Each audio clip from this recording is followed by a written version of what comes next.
Selamat datang di Tech Talk bersama Tech Center Universitas Negeri Jakarta.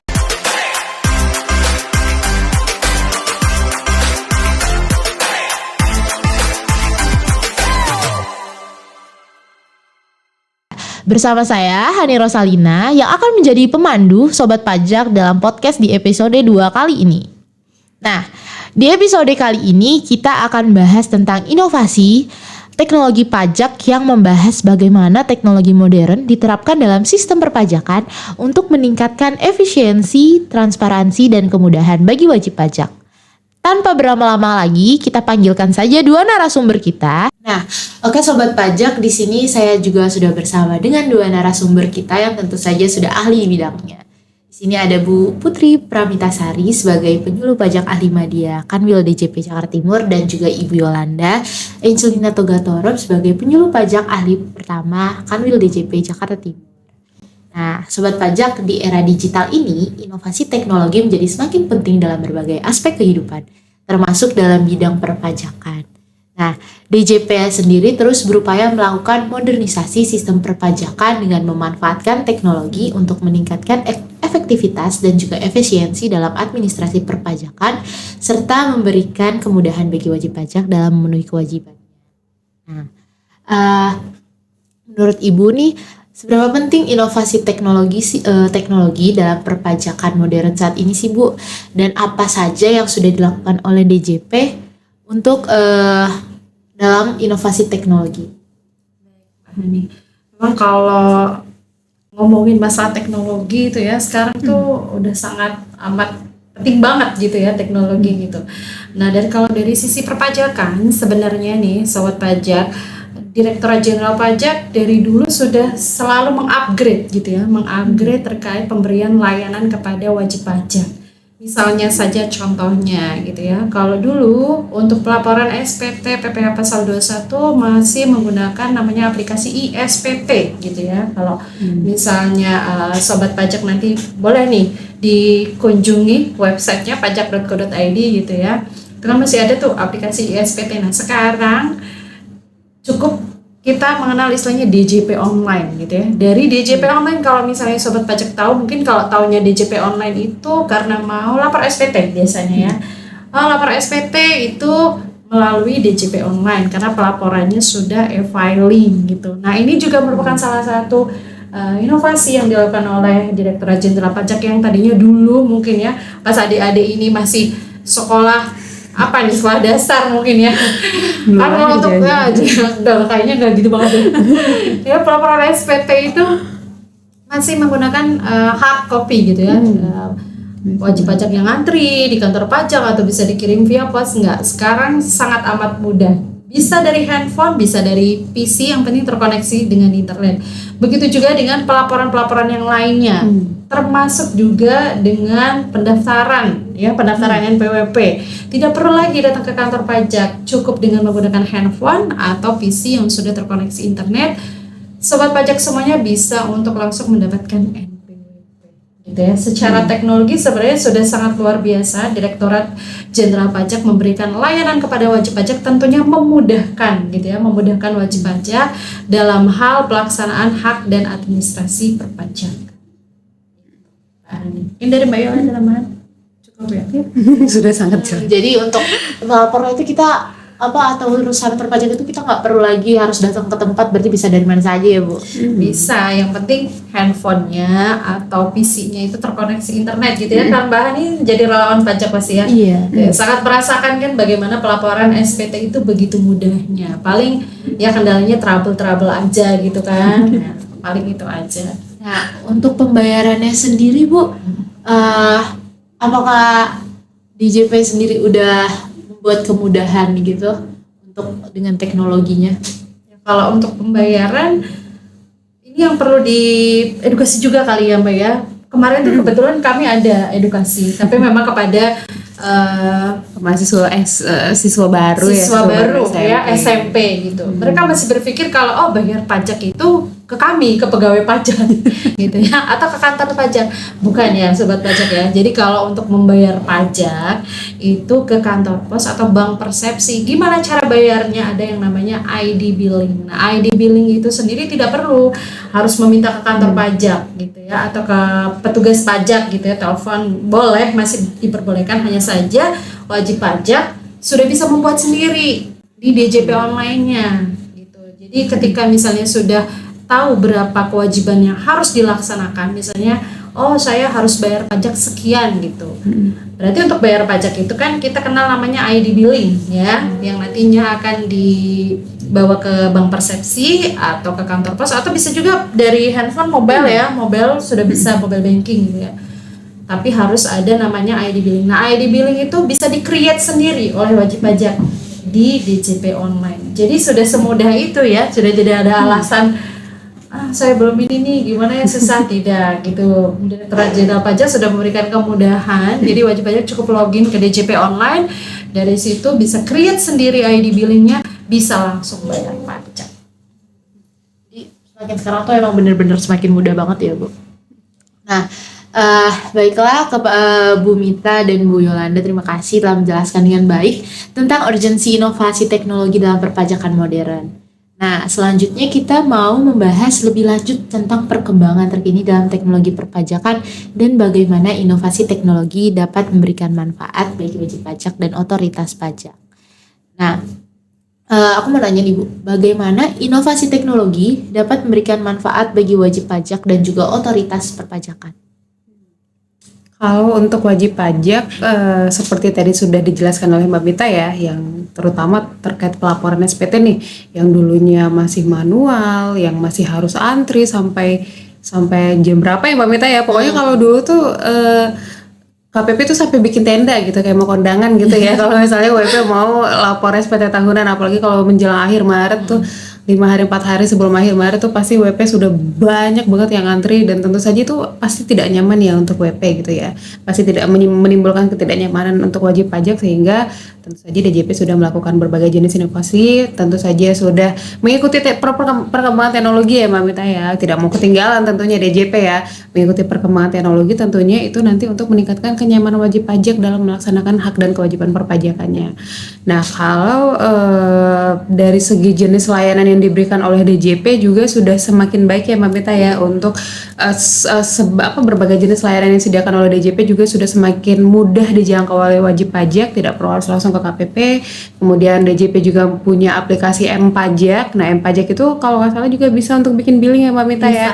Bisa untuk bikin billing, nanti bisa di-download di handphone, di Play Store ya, Google Play Store, atau yang di kalau iPhone tuh namanya Apple Store. Apple Store ya, itu pokoknya bisa di download di handphone masing-masing. Nanti gampang kalau untuk bikin billingnya ya, untuk bikin billing, atau misalnya lupa EVIN. Kalau misalnya mau lapor SPT kan kendala yang paling banyak dialami WP itu kan lupa EVIN ya.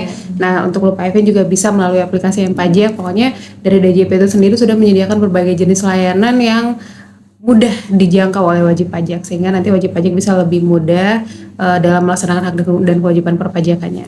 Nah, kalau dari segi otoritas pajak sendiri, dari segi kami, pemanfaatan teknologi ini tentu saja kita sudah punya aplikasi ya Mbak Mita ya. Nama aplikasinya itu nama sistem CRM itu Compliance Risk Management. Nah, itu adalah pemanfaatan data yang mana dari data-data yang dikumpulkan dalam CRM itu nanti akan bisa memetakan treatment yang tepat untuk wajib pajak gitu. Jadi nanti untuk wajib pajak ini sendiri nanti kan ada 4 treatment ya. Mulai dari wajib pajak yang sudah patuh gitu ya. Untuk wajib pajak yang sudah patuh itu nanti masuk ke yang paling bawah di pelayanan. Kemudian untuk wajib pajak yang masih memerlukan edukasi. Kemudian untuk wajib pajak yang masuk ke dalam treatment pengawasan dan pemeriksaan. Kemudian untuk wajib pajak yang masuk ke treatment penegakan hukum. Jadi tentu saja pemanfaatan teknologi ini sangat penting ya, memudahkan juga untuk kami sebagai otoritas pajak untuk menentukan treatment apa yang tepat untuk wajib pajak ini gitu loh. Jadi jangan misalnya wajib pajak ini baru daftar tapi langsung penegakan hukum, nggak gitu ya Mbak Meta ya. Pasti kan dia masuk ke pelayanan dulu dan edukasi gitu ya. Nah jadi tentu saja pemanfaatan teknologi ini sangat membantu kami untuk menentukan treatment yang tepat untuk wajib pajak seperti itu. Untuk bahas teknologi sendiri, pasti DJP sendiri membuat platform perpajakannya. Nah, untuk platform perpajakan digital yang disediakan oleh DJP itu ada apa aja, Bu? Nah, kalau mungkin sekarang yang kita tahu ya, ada yang namanya DJP online ya, yang sekarang digunakan gitu ya. Kalau nanti untuk yang sedang dipersiapkan, kita pasti akan tunggu gitu ya. Yang pastinya nih, untuk sobat pajak semuanya jangan lupa, karena kita ada di reformasi perpajakan, silakan untuk memvalidasi NIK-nya ya. Ini yang urgent sekali ya. Dan saat ini memang sedang berlangsung karena nantinya kita akan menggunakan single identity untuk pelaksanaan hak dan kewajiban perpajakan. Walaupun kalau misalnya sobat pajak semuanya mengikuti tentang berita pajak gitu ya, di Per 06 itu kan sudah ada beberapa layanan perpajakan yang menggunakan NIK sebagai NPWP, atau kalau untuk badan namanya ada juga NITKU gitu ya untuk cabang-cabang. Nah nanti bisa ya dilihat gitu ya. Tapi semuanya kalau untuk sampai dengan saat ini kita menggunakan yang namanya DJP online gitu. Mbak Hani mungkin tidak asing dan sobat pajak juga tidak asing bahwasanya di DJP online itu tidak hanya untuk pelaporan perpajakan saja. Ya, biasanya kalau sobat pajak itu masih mindsetnya itu kalau DJP online ya udah buat lapor pajak gitu. Padahal di situ ada juga fitur-fitur yang lain gitu ya, sobat pajak. Kalau misalnya sobat pajak mau ngebuka DJP online-nya tuh ya, ada profile itu berarti profil dari wajib pajak sendiri itu seperti apa namanya. Silakan untuk dicek ya, karena itu penting ya, menjadi basis data kami gitu ya Mbak Yola, termasuk alamatnya, KLU-nya, apakah benar sebagai pegawai atau memiliki usaha. Untuk wajib pajak badan juga ya, dilihat apakah sesuai dengan probisnya. Kemudian di situ ada beberapa layanan terkait dengan pelaporan yang sudah tidak asing ya, misalnya untuk pelaporan SPT tahunan. Ada juga kalau untuk wajib pajak badan pelaporan SPT masa. Ya, ada kita kenal kalau sekarang di tahun 2024 ini e-Bupot 21 yang tadinya menggunakan ISPT, create CSV, upload, sekarang sudah tidak. Sekarang kita mengerjakan segala bentuk bukti potong ada di situ. e-Bupot 21, kemudian ada e-Bupot unifikasi. Nah, kalau untuk PPN sendiri sebenarnya masih terpisah ya. Kalau untuk pajak pertambahan nilai itu kita kenal masih untuk membuat fakturnya kita pakai aplikasi e-faktur 3.2, kemudian pelaporannya kita tersendiri, tidak di DJP online tapi melalui web e-faktur gitu. Kemudian yang ada e-Bupot unifikasi, termasuk dengan permohonan KSWP gitu ya Mbak Yola ya. Ada juga banyak sih fitur-fiturnya gitu ya, bisa dilihat di situ. Mungkin kalau sekarang ada juga mengenal permohonan pemindah bukuan gitu ya. Kalau sobat pajak nih tidak asing dengan memindah buku, bisa juga diajukan secara online, sudah tidak melalui kirim surat, boleh bersurat gitu ya. Tapi kalau secara online aja bisa, biasanya kan kalau wajib pajak gitu ya, online aja bisa, ngapain sih harus datang-datang, kan lebih efisien gitu, lebih efektif waktunya ya gitu. Jadi sebenarnya banyak fitur yang bisa dimanfaatkan oleh wajib pajak. Nanti kalau misalnya kita buka DJP online, kemudian profile, nanti di samping sebelah kiri ya Mbak Yola ya, aktivasi fitur biasanya gitu, untuk bisa menampilkan permohonannya. Biasanya kalau Mbak Hani kan dulu jadi relawan ya, kalau relawan tuh kan langsung ada tuh lapor gitu, lapornya pasti hanya e-filing gitu kan, e-form gitu. Nah kalau misalnya sobat pajak tadi seperti yang sudah dijelaskan menambahkan fitur-fitur, nah fitur-fitur itu akan muncul di situ. Jadi memang harus diklik dulu aktivasi fiturnya, ketika sudah dirubah nanti dia akan muncul sesuai dengan kebutuhan wajib pajak. Ternyata begitu caranya Bu. Iya. Saya juga baru tahu. Oke Bu, kan sekarang kan sudah online gitu ya Bu, mengikuti perkembangan zaman dan teknologi semakin berkembang. Nah, bagaimana kantor pajak sendiri ataupun DJP mengatasi kendala jika misal ada wajib pajak yang gaptek? Mungkin kan kalau misalnya ada tetangganya atau yang ngerti kan mungkin dia bisa minta tolong ya. Kalau misalnya emang ada keluarganya yang emang nggak paham juga, terus dia juga emang umurnya udah lumayan usia gitu, terus dia gaptek juga, itu untuk mengatasinya ibu bagaimana Bu? Kalau dari kami mengedukasi itu pasti ya, mengedukasi. Jadi ketika ada launching baru nih, inovasi baru dari Direktorat Jenderal Pajak, kita pasti biasanya mengadakan edukasi kepada wajib pajak. Ada beberapa juga yang mengadakan BIMTEK gitu ya, bimbingan teknis gitu terkait penggunaan aplikasinya seperti apa. Saya pernah tuh terkait dengan peluncuran aplikasi e-faktur 3.2 gitu ya. Itu kita adakan BIMTEK, bahkan sampai berapa sesi gitu ya untuk bisa menjangkau wajib pajaknya supaya lebih banyak gitu. Nah selain itu, selain kita melakukan edukasi, sebenarnya Direktorat Jenderal Pajak juga sudah mengemas itu ya, tata cara pelaporannya itu seperti apa misalnya. Itu ada di YouTube resmi Direktorat Jenderal Pajak ya Mbak Yola ya. Jadi sebenarnya banyak yang bisa dipelajari dari sisi wajib pajak ya, kalau kita mengedukasi. Bahkan ketika misalnya trouble, wajib pajak menemukan trouble atau benar-benar tidak bisa, itu bisa langsung datang ke kantor pajak, ke layanan helpdesk namanya gitu ya. Jadi bisa langsung minta dibimbing gitu ya, bagaimana cara menggunakan aplikasi ini atau menanyakan terkait dengan trouble dari yang dia hadapi. Jadi sebenarnya lengkap ya Mbak Yola ya, banyak sekali. Di Instagram pun ya, kalau misalnya sobat pajak mengikuti gitu ya, banyak hal-hal yang sudah di capture oleh Direktorat Jenderal Pajak. Bagaimana penggunaan dari aplikasi A, atau bagaimana cara membuat misalnya ID billing misalnya katakannya gitu ya, atau cara pelaporan dengan menggunakan aplikasi ini. Nah mereka capture tuh dari Direktorat Jenderal Pajak dalam bentuk tulisan, bisa dari tutorial secara langsung di YouTube. Sebenarnya banyak platformnya ya Mbak Yola ya. Telepon juga bisa ya Mbak, ke Kering Pajak 1.500-200 juga. Jadi buat mungkin wajib pajak yang belum paham tentang perkembangan teknologi itu, mungkin dia bisa lewat dari internet cari infonya, atau mungkin kantor pajak sendiri selalu bersedia untuk membantu. Nah, aku mau nanya juga nih Bu, ini kan Big Data Analytics, sistem perpajakan Indonesia, perkembangan teknologi yang semakin masif mendorong berbagai kegiatan masyarakat dilakukan melalui sistem. Nah, produksi data dilakukan dalam skala yang semakin besar dan beragam serta terus-menerus dari waktu ke waktu. Nah, sistem database manajemen sistem sendiri yang sudah tidak cukup mampu menampung data yang semakin berlimpah untuk kepentingan yang besar. Untuk itu dibuatlah sebuah teknologi bernama Big Data, yakni sebuah pengembangan dari sistem database pada umumnya. Big Data sendiri terdiri dari 3 unsur, yaitu volume atau ukuran, kecepatan, dan juga keragaman. Nah, pada sistem ini DJP mengawasi bagaimana pemenuhan kewajiban perpajakan oleh wajib pajak. Nah, aku mau nanya Bu, bagaimana otoritas pajak sendiri memanfaatkan big data dan analitik untuk meningkatkan efisiensi dan efektivitas? Nah, kalau DJP sendiri itu tergabung dalam organisasi pertukaran data ya, dan itu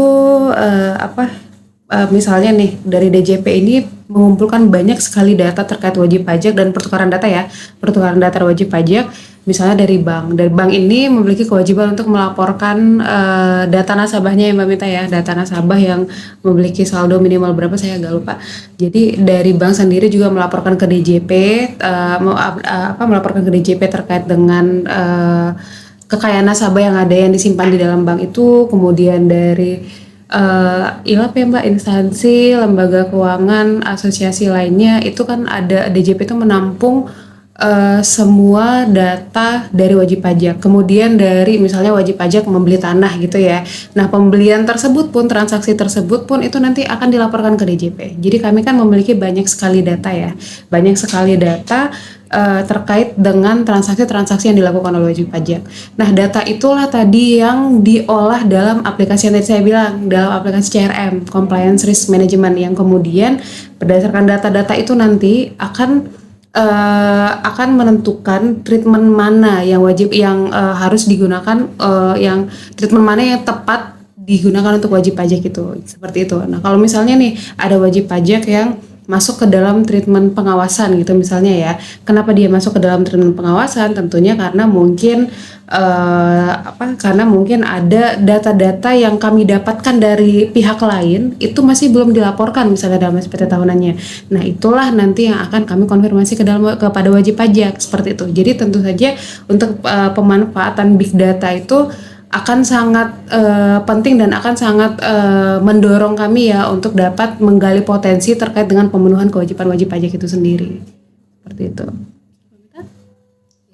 Kayaknya ya, seperti kan sudah tadi dijelaskan juga gitu ya, dari big data itu treatment mana tentunya yang bisa kita berikan kepada wajib pajak. Treatment itu bukan berarti kamu harus, kalau orang itu pajak, ngomongin pajak pasti identik sama gue disuruh bayar nih gitu ya, enggak gitu.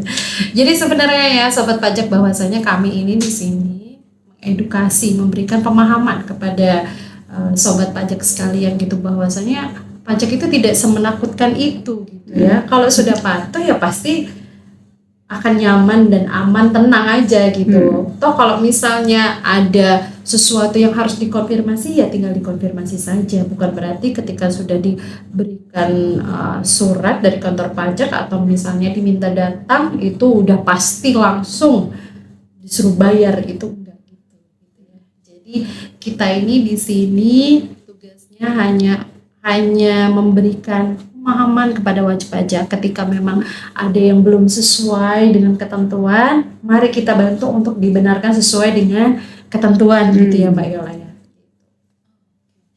Aku juga nih, kan data-data sekarang kan semuanya kan udah online ya Bu, dan data-data disimpan secara online. Nah, aku mau nanya nih Bu, keamanan siber kan itu sangat penting dalam sistem perpajakan digital karena banyak alasan krusialnya. Yang pertama, karena semakin banyaknya data dan juga informasi yang disimpan secara online, terus ancaman keamanan siber yang semakin meningkat, dan juga keamanan siber juga penting untuk meminimalisir masuknya risiko ancaman ke dalam sistem komputer yang mencakup kerahasiaan, integritas, dan juga ketersediaan informasi.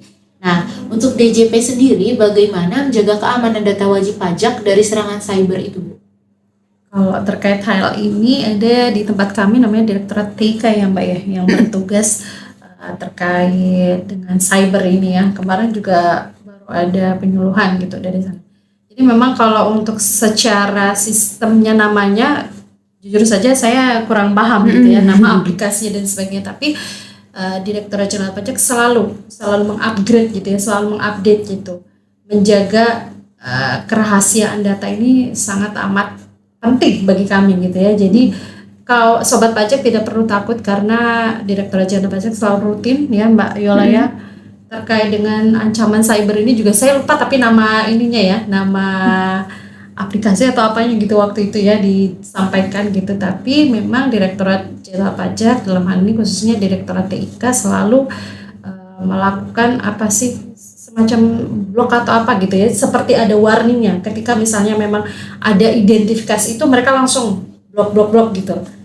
Jadi mereka ada sistemnya tersendiri gitu. Tapi mohon maaf saya lupa itu namanya apa ya Mbak Yola, mungkin ini sama juga ya karena ini, tapi ada gitu, mereka sudah memitigasi resiko terkait hal tersebut.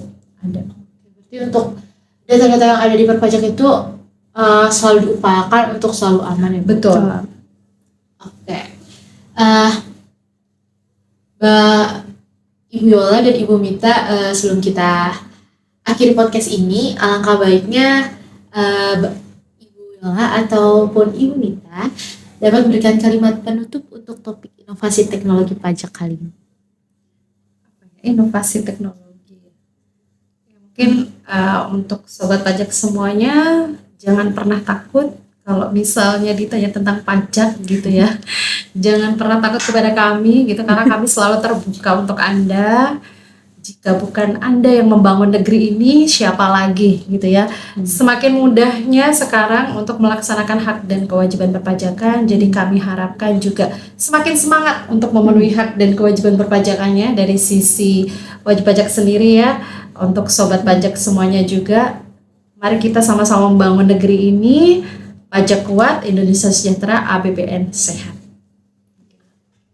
Terima kasih telah mendengarkan podcast kami pada pagi hari ini, dan juga dengan topik inovasi teknologi pajak. Aku juga terima kasih buat Ibu Mita dan juga Ibu Yola menyempatkan waktu untuk hadir dalam podcast ini. Semoga informasi yang disampaikan dapat memberikan wawasan baru dan inspirasi tentang peran inovasi teknologi dalam transformasi sistem perpajakan.